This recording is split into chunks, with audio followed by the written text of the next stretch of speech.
Olá, seja bem-vindo ao meu canal, eu me chamo Josué. O vídeo já vai começar, mas antes de começar eu gostaria de pedir para você se inscrever no nosso canal, ativar o sininho para não perder as notificações dos próximos vídeos. Que Deus em Cristo vos abençoe, que essa palavra fale ao seu coração. Glória a Deus. Leamos a palavra do Senhor na carta do apóstolo Paulo à igreja de Tessalonicenses, 1 Tessalonicenses, capítulo de número 2, versículo 1 ao 12. A versão que eu vou estar usando é a NAA, Nova Almeida Atualizada. Diz assim: Irmãos, vocês sabem muito bem que a nossa chegada no meio de vocês não foi em vão. Pelo contrário, apesar de maltratados e insultados em Filipos, como vocês sabem, tivemos ousada confiança em nosso Deus para anunciar a vocês o Evangelho de Deus em meio a muita luta. Pois a nossa exortação não procede de erro ou de intenções impuras, nem se baseia no engano. Pelo contrário, visto que fomos aprovados por Deus a ponto de Ele nos confiar o Evangelho, assim falamos, não para agradar as pessoas, e sim para agradar a Deus, que prova o nosso coração. A verdade, como vocês sabem, é que nunca usamos de linguagem de bajulação, nem de pretextos gananciosos. Deus é testemunha disso. Também jamais andamos buscando elogios das pessoas, nem de vocês, nem de outros. Embora, como apóstolos de Cristo, pudéssemos ter feito exigências, preferimos ser carinhosos quando estivermos a ir com vocês, assim como a mãe que acaricia os próprios filhos. Assim, com muito afeto, estávamos prontos a lhes oferecer não somente o Evangelho de Deus, mas até mesmo a própria vida, porque vocês se tornaram muito amados por nós, pois vocês com certeza se lembram, irmãos, do nosso esforço e fadiga e de como trabalhando de noite e de dia para não vivermos à custa de nenhum de vocês. Proclamamos a vocês o Evangelho de Deus. Vocês e Deus são testemunhas de como nos portamos de maneira piedosa, justa e irrepreensível em relação a vocês, os que creem. E vocês sabem muito bem que tratamos cada um de vocês como um pai trata os seus filhos, exortando, consolando e admoestando vocês a viverem de maneira digna de Deus, que os chama para seu reino e sua glória. Louvado seja o nome do Senhor. Oremos. Senhor Deus, eterno Pai, nós oramos a Ti neste momento, pedindo misericórdia e graça, Senhor, o Teu favor na ministração da Tua palavra santa, rica, poderosa e infalível. Senhor, que o Senhor console o coração dos nossos irmãos, os conforte e que a Tua palavra cumpra o resultado para o qual será enviada aqui. Senhor, usa de misericórdia para com o Teu povo, nos conforta nesse tempo tão difícil, Pai, nos conforma à imagem do Teu Filho amado, nosso Senhor e Salvador Jesus Cristo, quem é a nossa esperança, que possamos obter, Pai, instruções da Tua palavra neste dia para crescermos, Pai, na estatura de Cristo. Nós oramos e pedimos que o Senhor seja glorificado, o Senhor somente. Nós oramos, Pai, consola, conforta-nos e nos edifica para a glória do Teu Filho. Amém. Glória a Deus. Meus irmãos, nós vimos na nossa última exposição da carta de Paulo aos Tessalonicenses como foi fundada a igreja e a oração de Paulo, o desejo de Paulo para com a igreja de Tessalônica e como teve êxito o evangelho nessa cidade por causa da fidelidade dessa igreja, apesar do sofrimento. Aqui nós veremos então o ministério do apóstolo Paulo entre os tessalonicenses e de que forma Paulo vai conduzir o seu sermão, o seu discurso diante dessa igreja. Nós teremos aqui algumas informações muito importantes no que diz respeito ao ministério pastoral e ao ministério da pregação da palavra. Esse segundo capítulo de Tessalonicenses, ele é composto por 20 versículos e nós vamos dividir ele em duas partes, nessa primeira exposição, nesse primeiro momento que nós estamos tendo aqui. Então, no capítulo 1, nós podemos ver que a ênfase da pregação de Paulo foi a salvação e o exemplo dos irmãos daquela igreja que estava sob perseguição. No capítulo 2, então, nós veremos que a ênfase vai recair sobre o serviço e a fidelidade daquela igreja. Então, nós veremos como que se comporta um servo do Senhor. Em primeiro lugar, nós veremos que quando um servo do Senhor vai a um lugar, a sua ida lá não é vã. Verso de número 1, o apóstolo Paulo vai falar: irmãos, vocês sabem muito bem que a nossa chegada no meio de vocês não foi vã. O apóstolo Paulo está dizendo que a ida dele até a igreja de Tessalônica não foi vã, porque ele não foi de mãos vazias, é a expressão mais próxima aí do original. O apóstolo Paulo não foi ser um peso para aquela igreja, e ele também não estava indo apenas de mãos vazias como alguém que está precisando, como alguém que será um peso para a igreja, tanto quanto também ele está indo com algo. Ele carrega a mensagem de Cristo, a mensagem da cruz, e sempre que um servo do Senhor leva a mensagem da cruz, a sua ida naquele ambiente não é em vão. Quando você vai na casa de alguém levando a palavra de Cristo, quando você vai ao encontro de uma vida, levando a mensagem de Cristo, a boa semente, como Jesus fala lá em Mateus capítulo 13, a boa semente que cai em boa terra vai gerar frutos, vai produzir, e o reino de Deus assim avança. Nesse sentido, então, o apóstolo Paulo diz que a ida dele ali não foi vã. A igreja de Tessalônica, portanto, nasceu da pregação fiel do apóstolo, que era fiel a Cristo. O pastoreio fiel de Paulo e seus amigos nessa congregação recém-nascida mostra o cuidado de Deus e o cuidado do apóstolo Paulo aos tessalonicenses, porque na pregação da palavra de Deus você vê que há uma ação do Espírito, ou seja, eles foram alcançados pela palavra, e Paulo fala que a ida dele não foi vã, e a prova de que a ida do apóstolo Paulo não tinha sido em vão é porque, apesar da perseguição, os irmãos permaneciam firmes. Nós podemos observar nesse texto do apóstolo Paulo que um pregador abnegado se revela em meio a perseguição. Se não, acompanhe comigo o verso de número 2, quando o apóstolo Paulo diz: irmãos, pelo contrário, apesar de maltratados e insultados em Filipos, como vocês sabem, tivemos ousada confiança em nosso Deus para anunciar a vocês o evangelho de Deus em meio a muita luta. Ou seja, um servo fiel do Senhor, um servo abnegado, se revela diante da perseguição. Ou a perseguição aumenta o nosso nível de fé, ou a perseguição faz com que os falsos mestres se revelem e apostatem da fé.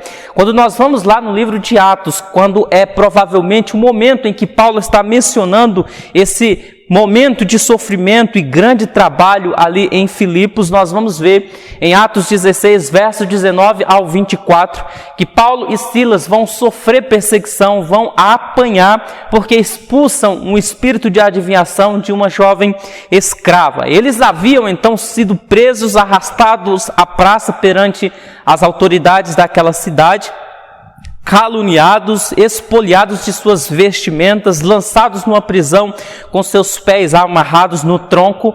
Por volta da meia-noite, todavia, eles se revelam uns servos fiéis, porque louvam e adoram e oram ao Deus Todo-Poderoso. A provação é como o vento que acende a brasa que está se apagando. Em momento de grande provação, os servos e as servas fiéis de Deus se revelam. A provação é como o engenho que esmaga a cana e tem o poder de extrair o melhor da cana. Ou seja, a provação revela o que está dentro de cada ser humano. Alguns, diante de perseguição e de provação, blasfemam contra Deus, apostatam da fé, mas os verdadeiros crentes, os verdadeiros adoradores adoram ao Senhor apesar das circunstâncias.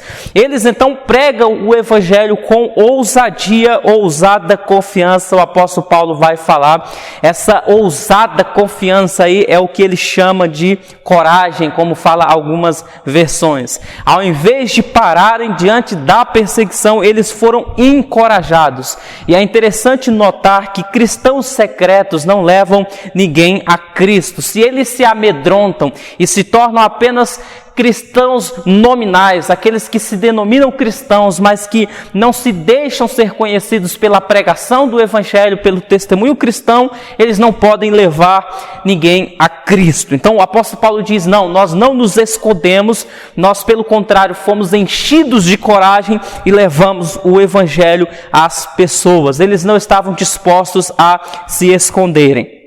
O apóstolo Paulo, ainda no seu argumento, vai prosseguir dizendo que eles anunciam o Evangelho de Deus em meio a muita luta. O termo para muita luta, meus irmãos, que o apóstolo Paulo vai falar aí no verso de número 2, em meio a grandes dificuldades, muita luta, é o termo usado para agonia. Esse termo era aplicado ao atleta que estava no limite da sua força, mas que não estava disposto a perder a competição. Ele queria obter o primeiro lugar na competição.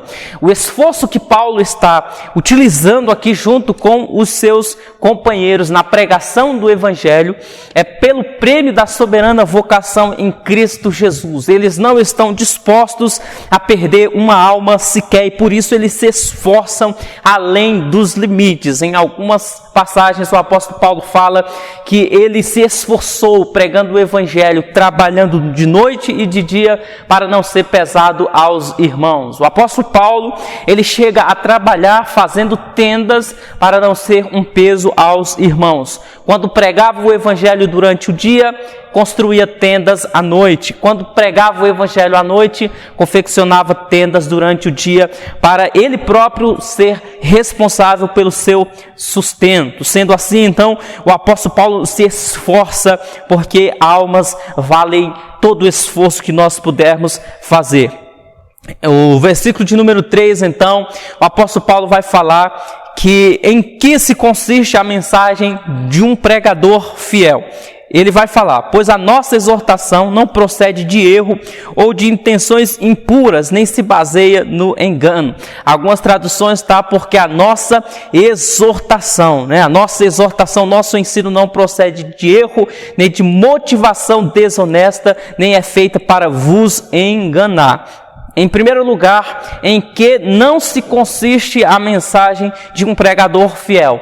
A pregação de um pregador fiel não se consiste no erro. A mensagem de Paulo não era criada por ele, mas ele havia recebido essa mensagem de Deus. Ou seja, não procede do erro, porque Deus é a verdade. Paulo está levando a eles a palavra da verdade. Todo aquele que vem com novas revelações, desconfie, porque a palavra de Deus, ela não procede do erro. E o erro aqui não está relacionado diretamente ou simplesmente à prédica do apóstolo Paulo, ao ensino, mas ao comportamento dele. Uma árvore é conhecida pelos seus frutos. Paulo falava aquilo que Deus havia feito na vida dele. Em segundo lugar, a pregação de um pregador fiel não se consiste em intenções impuras.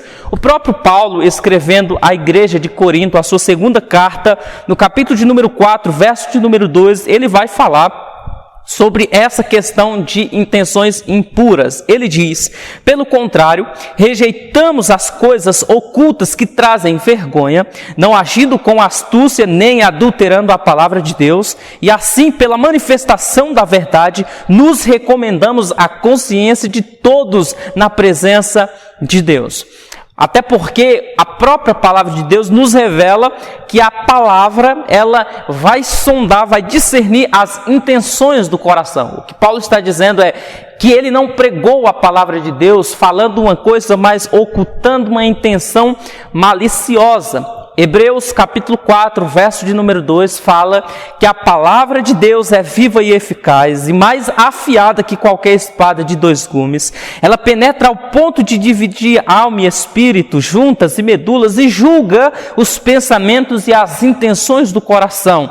Ou seja, nós temos que tomar cuidado, e Paulo está falando, eu sei que há um juiz, eu sei que há um árbitro na minha consciência que julga a intenção pela qual eu faço o que faço da forma que faço. Um pregador fiel tem boas intenções, quando ele fala que a pregação dele não se baseia no engano. Ele fala, eu não fui pregar a vocês com a intenção de vos enganar, verso 3, parte C aí.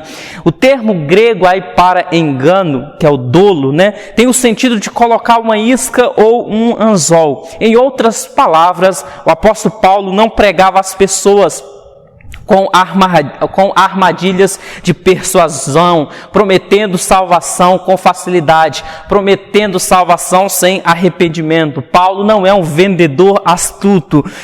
Ele está pregando a verdade sem engano, sem dolo, como os falsos mestres faziam para com a igreja, minando a fé daqueles irmãos.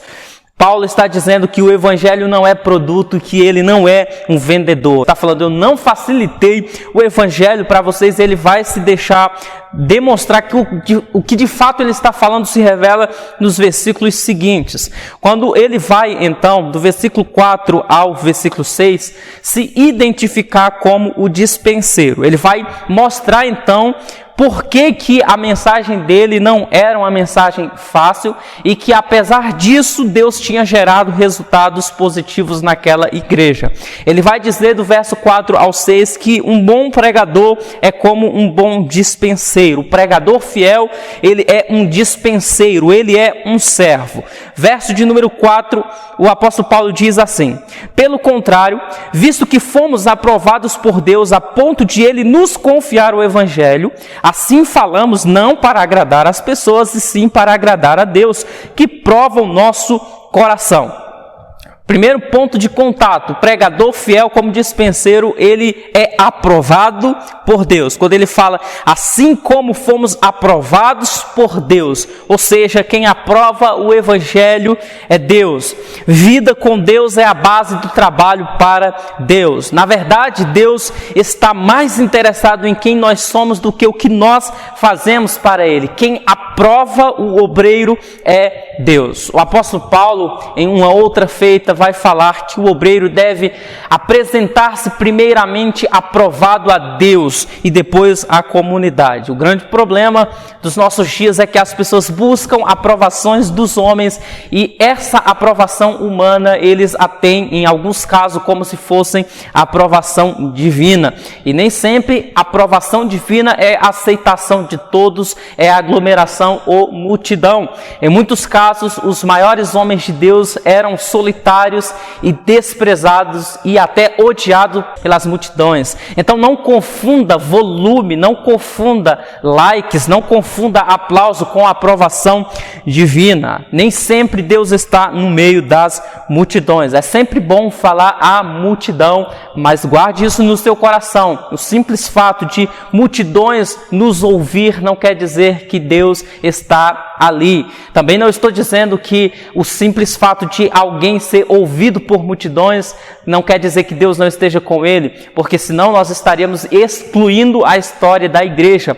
Homens como o próprio Billy Graham, que pregou para multidões, o Charles Spurgeon, o Moody, pregavam para multidões e eram homens de Deus. Por isso, o que está em vigor aqui é a intenção. Paulo não está preocupado, a intenção de Paulo não é agregar uma multidão a si, se para isso ele tem que abrir mão de princípios. Ele está falando, se a multidão vier a me seguir, por consequência de ouvir a verdade, amém. Mas vocês sabem que eu não busquei agradar vocês, eu não estava bajulando vocês, eu preguei a mensagem do evangelho.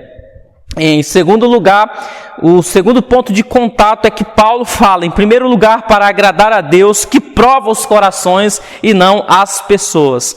A característica de um falso mestre é que sua mensagem não incomoda os que vivem na prática do pecado e não se fala de arrependimento. É basicamente a ideia, venha do jeito que está e permaneça. Esse não era o perfil de Paulo. Paulo falava da mensagem da cruz e da necessidade dos irmãos de se arrepender. arrependerem. Ele não pregava o que o povo queria ouvir, mas o que o povo precisava ouvir. Ele não pregava para entreter, mas para alimentar as ovelhas. A pregação da verdade não é popular de fato, mas é vital para a salvação. O verso de número 5 e 6, Paulo vai falar que Deus é testemunha da intenção com a qual ele prega. Versos 5 e 6 ele diz: Deus é testemunha de que nunca usamos de bajulação, como sabeis, nem agimos com intenção gananciosa, nem buscamos honrarias humanas da parte de vós ou de outros, embora,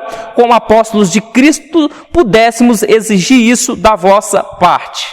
Ele está falando que ele não era um bajulador. A palavra para bajulador no grego aí é kolakeia, que significa adulação, discurso bajulador, é a pregação aveludada. O bajulador é aquele que fala coisas que não sente. Bajulador é aquele que fala uma coisa quando na verdade está sentindo outra. Tem uma voz macia como a manteiga e o coração duro como uma pedra. E por que o bajulador age dessa forma? Por causa da intenção. Ele tem má intenção. Paulo, ele pregava o que sentia e vivia, e diz que Deus era testemunha, pois ele conhece os corações. E isso é um perigo e é uma expressão muito forte. Paulo está chamando Deus para testemunhar, e Deus sabe de fato quem somos e nos conhece melhor do que nós mesmos. Paulo está dizendo: eu não estou entregando a vocês uma mensagem falsificada, em primeiro lugar porque vocês sabem que eu não estou bajulando vocês. Isso é a prova de que eu não estou aqui buscando agradar homens e nem mulheres, porque eu estou falando aquilo que muitas das vezes incomoda vocês, mas a verdade incomoda, mas liberta. A verdade às vezes gera transtorno, é como a correção do pai que ama o seu filho, mas que gera o fruto do Espírito, que transforma o nosso caráter caído e nos faz uma nova criatura. O apóstolo Paulo está falando que não bajula porque não é ganancioso, porque todo ganancioso é um bajulador. Quando as pessoas têm interesse no que o outro pode lhe oferecer, ele vai fazer vista grossa para o seu pecado, a fim de conquistar aquilo que a pessoa pode lhe prover. Em Atos capítulo 20, verso 33, o apóstolo Paulo faz-nos uma advertência quanto à questão da cobiça. Ele fala: de ninguém cobicei prata, nem ouro, nem roupas. São três coisas interessantes aqui: prata, ouro e roupa. O apóstolo Paulo fala: não cobicem essas coisas. Instruindo os obreiros, escrevendo a Tito, capítulo 1, verso 7, o apóstolo Paulo fala que é indispensável que o bispo ou presbítero, por ser encarregado das coisas de Deus, seja, em primeiro lugar, irrepreensível, não arrogante, alguém que não se irrite com facilidade, não apegado ao vinho, não violento e não ganancioso. O servo fiel não pode ser ganancioso. Uma terceira base bíblica agora é nos dada pelo apóstolo Pedro, no capítulo 5 da sua primeira epístola, verso de número 2, ele fala, o apóstolo Pedro vai falar, que vocês pastoreiam o rebanho de Deus que há entre vocês, não por obrigação, mas espontaneamente, como Deus quer, não por ganância, mas de boa vontade. Paulo não bajula porque ele não está interessado nos recursos dos irmãos. O maior sinal de um falso mestre é que ele jamais vai falar contra a prática do pecado, e assim ele deixa aqueles que vivem na prática do pecado acomodados e com a sua consciência cauterizada. E o apóstolo Paulo também vai falar no versículo 6 que ele nem bajula e também não está buscando bajulação. Verso 6, quando ele fala: também jamais andamos buscando elogios das pessoas, nem de vocês, que era a igreja, nem dos que estavam de fora. O que Paulo está dizendo: olha, eu não bajulei vocês e também não estou buscando bajulação, nós estamos buscando a glória de Deus. Eu, como pregador, glorifico a Deus, era o que Paulo estava dizendo, e vocês, como comunidade de fé, glorificam a Deus. O centro do evangelho não é o ouvinte, muito menos o pregador. O centro do evangelho é Cristo, o centro não é nós, o centro não sou eu, o centro não é você, Jesus é o centro, é para a glória de Deus, para a glória de Cristo somente, porque dele, por ele, para ele são todas as coisas. Meus irmãos e minhas irmãs, desconfie de todo pregador e de toda pregação que não busca a glória do Senhor Jesus Cristo. Verso 7 e verso de número 8, ele prossegue ainda sobre essa exortação, sobre os pregadores do Senhor, os dispenseiros da palavra do Senhor. Ele é como uma mãe que serve o seu filho, que cria o seu filho. No versículo 7 e 8, ele vai falar: embora como apóstolos de Cristo pudéssemos ter feito exigências, preferimos ser carinhosos quando estivermos aí com vocês. Assim como a mãe que acaricia os próprios filhos, algumas traduções podem estar como ama de leite. Assim, com muito afeto estávamos prontos a lhes oferecer não somente o Evangelho de Deus, mas até mesmo a própria vida, porque vocês se tornaram muito amados por nós. Então veja que o apóstolo Paulo, ele tem autoridade, mas ele tem essa autoridade e aplica a autoridade com amor.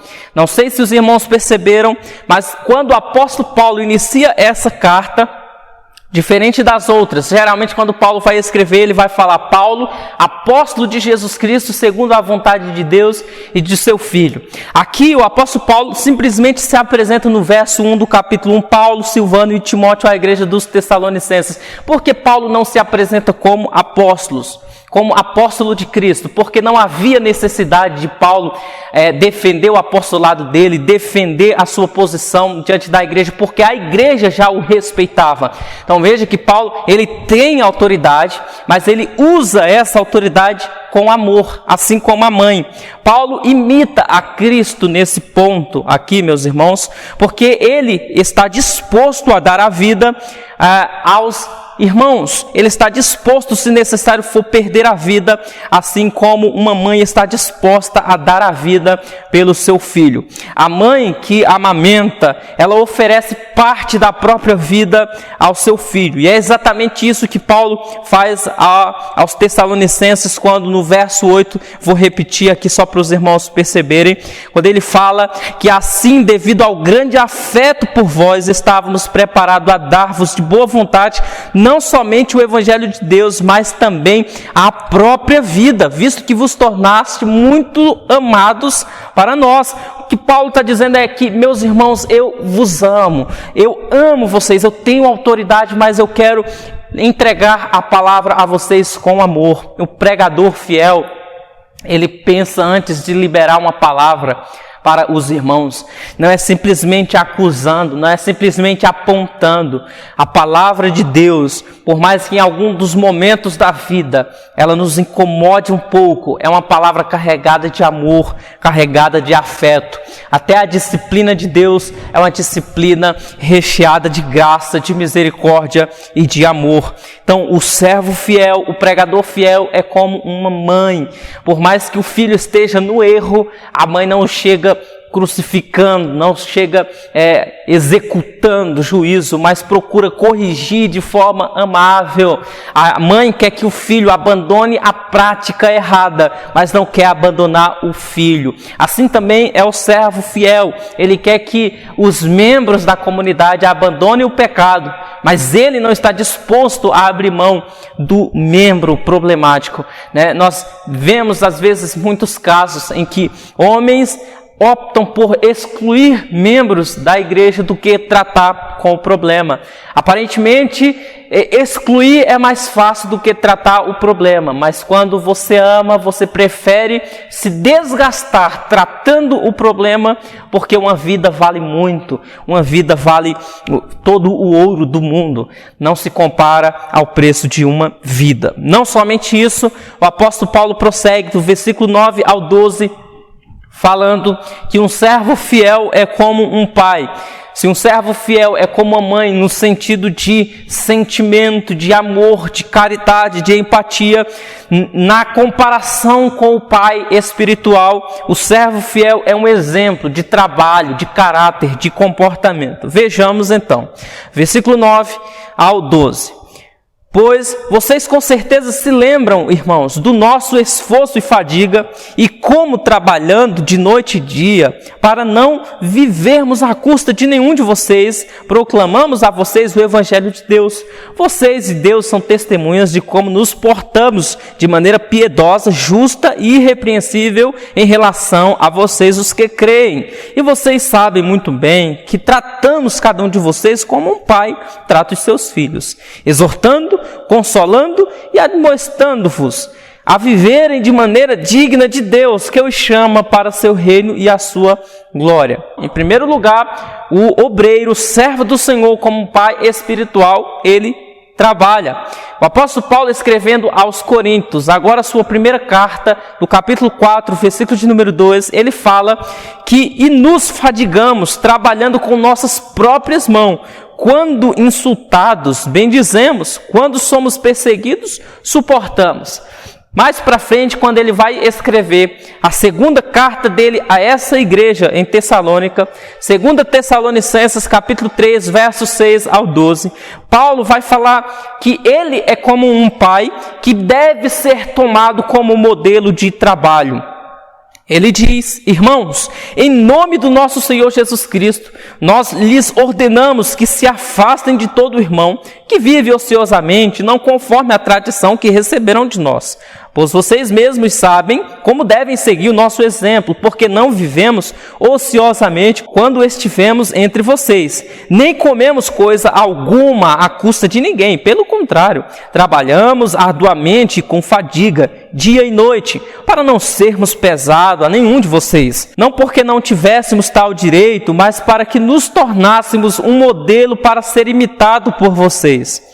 Quando ainda estávamos com vocês, nós lhes ordenamos isso: se alguém não quer trabalhar, não coma. Pois ouvimos que alguns de vocês estão ociosos, não trabalham, mas andam se intrometendo na vida alheia. A tais pessoas ordenamos e exortamos no Senhor Jesus Cristo que trabalhem tranquilamente e comam o seu próprio pão. Ou seja, o apóstolo Paulo está dizendo que um servo fiel precisa ter trabalho, precisa trabalhar. O trabalho dignifica o homem, o trabalho dignifica o servo do Senhor. Em segundo lugar, como pai espiritual, o obreiro, o pregador, ele precisa ser um exemplo. Então, como pai espiritual, Paulo é um exemplo. Ele vai nos deixar isso claro no versículo de número 10, quando ele fala que vocês e Deus são testemunha de como nos portamos de modo santo, justo e irrepreensível para convosco os que creem. Paulo está dizendo que ele era um modelo, ele era irrepreensível. Paulo tinha uma vida piedosa, justa e irrepreensível. Vida piedosa é a vida vertical. É Paulo e Deus. Paulo tinha comunhão com Deus. Paulo era aprovado por Deus, como ele próprio vai falar. Uma vida justa, uma vida piedosa, uma vida justa e piedosa está apontando para o caminho da cruz. Se a vida piedosa fala do relacionamento bom com Deus, a vida justa fala do relacionamento horizontal. O Warren Wiersbe vai dizer que o adjetivo refere-se à sua integridade e à sua retidão de caráter e comportamento com relação aos irmãos na fé. O que Paulo está dizendo é que ele não havia deixado brechas para com o seu relacionamento com o rebanho, com a igreja de Cristo. E em terceiro lugar, uma vida irrepreensível. Isso nos mostra que Paulo viveu de forma responsável o evangelho, não somente pelos irmãos da fé, mas essa vida irrepreensível está relacionado aos inimigos da fé, aos inimigos do evangelho. A palavra grega amemptos para irrepreensível, ela descreve um advérbio irrepreensivelmente, tem a ver com o reflexo público da vida. Isso fala de uma relação correta com os outros. Seus inimigos podiam odiá-lo, acusá-lo e até assacar pesadas acusações contra Paulo, mas não podiam encontrar nada para o envergonhá-lo. Paulo era um obreiro irrepreensível e isso lança-nos desafios para nós, o que as pessoas que estão lá fora dizem ao nosso respeito. As pessoas diariamente leem a Bíblia através da nossa vida. Que evangelho a nossa vida está deixando transparecer para aqueles que estão do outro lado? Alguns até dizem que eu amo a Cristo, mas não amo os cristãos. Isso é um problema muito sério. Versículo 11, o Pai espiritual trata cada membro da igreja em suas particularidades como filhos. Paulo vai dizer: vocês sabem muito bem que tratamos cada um de vocês como um pai trata seus filhos. Ora, um pai não deve apenas sustentar a família com seu trabalho e ensinar-lhes com o seu exemplo, mas também deve ter tempo para conversar com cada membro da família. Paulo, ele não se interessava apenas pelas multidões. Paulo tinha compromisso com cada membro da igreja de Cristo. E não há nada, eu torno a repetir aqui, que líderes da igreja falem a um grande público, mas dedicar tempo e encontros pessoais com cada pessoa é necessário. Apesar de pregar a grandes multidões, Jesus nunca estava ocupado demais para conversar com indivíduos. Lendo os evangelhos, você vê, por exemplo, lá em João capítulo 4, Jesus parando junto ao poço de Jacó por volta do meio-dia e dedicando um pouco do seu tempo para conversar com uma mulher. E ele alcança aquela mulher e faz dela uma missionária que conquista uma cidade e leva até Cristo. Então, se Jesus, que é o homem mais importante da história, teve tempo para falar com uma pessoa, nós não podemos ser melhor do que Jesus. E precisamos dedicar o nosso tempo a cada indivíduo que Deus confiou a você. É imprescindível que um pastor de uma igreja conheça o nome de cada membro da sua igreja, porque é o rebanho que Deus o confiou. Então, Paulo trata cada membro de forma especial. E por último, na nossa última parte da mensagem, o apóstolo Paulo vai falar que ele tem uma abordagem para com esses irmãos. Os métodos da pregação eficaz do apóstolo Paulo é o método da paternidade. Ele fala exortando, consolando e admoestando vocês a viverem de uma maneira digna de Deus, que os chama para o seu reino e a sua glória. Em primeiro lugar, Paulo exortava. O termo, meus irmãos, exortar significa chamar para junto de si e encorajar. Não quer dizer que Paulo ralhava com eles, apenas criticava, mas sim que os animava a prosseguir sua jornada com o Senhor. Exortar não é acusar, é estimular. Há uma diferença, porque quando alguém cai na prática do pecado, nós podemos simplesmente apontar o erro da pessoa dizendo que é errado, ou podemos dizer que aquilo é errado e que apesar da falha da pessoa, Deus pode trabalhar ainda naquela pessoa, fazendo com que ela entenda que não é tão forte quanto pensava e que nesse sentido o poder de Deus se aperfeiçoa na fraqueza dela. Não é que a graça vai superabundar no excesso de pecado, mas que quando alguém peca e é confrontado amorosamente pela palavra de Deus, ele é encorajado, ela é encorajada a não desistir. Nós temos vários exemplos e a Bíblia é linda nesse sentido, porque não oculta os pecados dos grandes homens de Deus e de que forma maravilhosa e graciosa Deus alcançou aqueles irmãos e não desistiu de nenhum deles. Da mesma forma, é nesse sentido a exortação, é um estímulo a não desistirem. Em segundo lugar, Paulo consola os irmãos. Novamente, citando o Dr. Warren Wiersbe, ele diz que o pai não deve mimar o filho. Antes, quando a criança falha, deve incentivá-la a tentar outra vez. O encorajamento cristão não deve ser uma anestesia que faz a pessoa dormir, mas sim um estimulante que a desperta para se esforçar mais. Esta palavra está ligada à ação. Paulo não apenas os fez sentirem-se melhor, mas os encorajou a fazerem coisas melhores. Isso aqui é muito louvável. Paulo consolava, ensinando os irmãos a fazerem mais, a fazerem coisas melhores. E em terceiro lugar, o apóstolo Paulo admoestava os irmãos. E a palavra admoestar vem da palavra grega notécia, que significa confronto. O papel de um pai não é em todo tempo agradar os filhos, mas prepará-los para a vida. James Hunter, em seu livro O Monge e o Executivo, escreve que um pai precisa distinguir entre desejo e necessidade. O papel do pai, diz ele, não é atender a todos os desejos dos filhos, mas suprir suas necessidades. Um pai responsável confronta seus filhos, ainda que esse confronto tenha de levá-lo às lágrimas, né? Quantas vezes meu pai me corrigiu até com surra, né? Lá no Nordeste a gente chama de surra. Tomei umas coças de vez em quando do meu pai.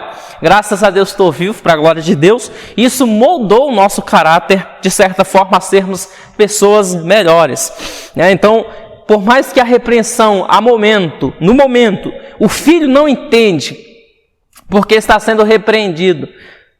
Às vezes acha até injusto a repreensão, mas o pai que é experiente sabe o que é melhor para o filho, e lá na frente, como eu, talvez você agradeça a repreensão do pai, e nesse caso o pai espiritual, Deus, que nos livra da ira vindoura, como Paulo fala no versículo 1. E para nos livrar da ira vindoura é necessário que estejamos debaixo do cuidado desse pai tão amoroso. Capítulo 1, verso 10, esse pai nos livra da ira vindoura por meio de Jesus Cristo. Então, para nos livrar da ira vindoura, precisamos buscar imitar o modelo de Cristo, e isso inclui a obediência. Parte final, versículo 12, parte D. Tudo isso porque Deus os chamou para o seu reino. O propósito final da pregação de Paulo é que ele vai falar assim, vamos ler o versículo todo: exortando, consolando, admoestando vocês a viverem de maneira digna de Deus, que os chama para o seu reino e sua glória. O propósito de Paulo, ao ensinar os seus filhos na fé, era que eles vivessem de modo digno de Deus. O termo digno, utilizado por Paulo aqui, traz a ideia de uma balança, onde nossa vida deve equilibrar-se com a vida de Cristo. Um desafio gigantesco. Por isso que a santificação nunca será alcançada na nossa vida, mas nunca deve ser negligenciado, porque o nosso padrão é Cristo. O alvo de Paulo era levar os crentes à maturidade espiritual. Os tessalonicenses deveriam atingir a plenitude da estatura de Cristo. Paulo mostrou como criar bebês na fé. É essa perícope de texto que nos revela isso. É preciso, em primeiro lugar, ser um dispenseiro fiel como pregador, ser como uma mãe carinhosa e um pai preocupado e responsável. Se não somos fiéis a Deus, nós podemos nos tornar mães e pais corujas, que só mimam os filhos, né? As crianças precisam tanto de amor quanto de disciplina. Na verdade, a disciplina é prova de amor. Não é de admirar, então, meus irmãos, que essa igreja estivesse prosperando e crescendo apesar da perseguição, e ainda compartilhando o evangelho com outros em um raio de vários quilômetros. Haviam nascido de forma correta, 1 Tessalonicenses capítulo 1, e estavam sendo criados de maneira correta, capítulo 2, é o que nós vemos aqui. Eis, então, um bom exemplo a seguir. Vamos ficar por aqui nessa exposição da nossa palavra. Espero que Deus tenha falado ao seu coração e que nós possamos buscar o ministério de Paulo para que a igreja cresça, não apenas em volume, mas em saúde espiritual, em nome de Jesus. Oremos. Senhor Deus, eterno Pai, nós apregoamos a Tua palavra aqui. E te pedimos, em nome de Jesus, que o Senhor aplique ao coração dos nossos irmãos a exposição desse texto e que nós possamos crescer para a glória do Senhor, em nome de Jesus. Sê conosco, Pai, nos ajuda a permanecermos fiel, não buscarmos honras humanas e nem desejarmos tal honras. Não nos deixe bajular ninguém para aceitarem o Evangelho e não nos dê, Pai, a loucura, não nos deixe entrar na loucura de querermos sermos aplaudidos por multidões, buscando glória para nós. A glória é Tua somente e de mais ninguém. Nós oramos pedindo que o Teu reino avance e que a Tua glória expanda sobre toda a terra, no nome de Jesus. Amém.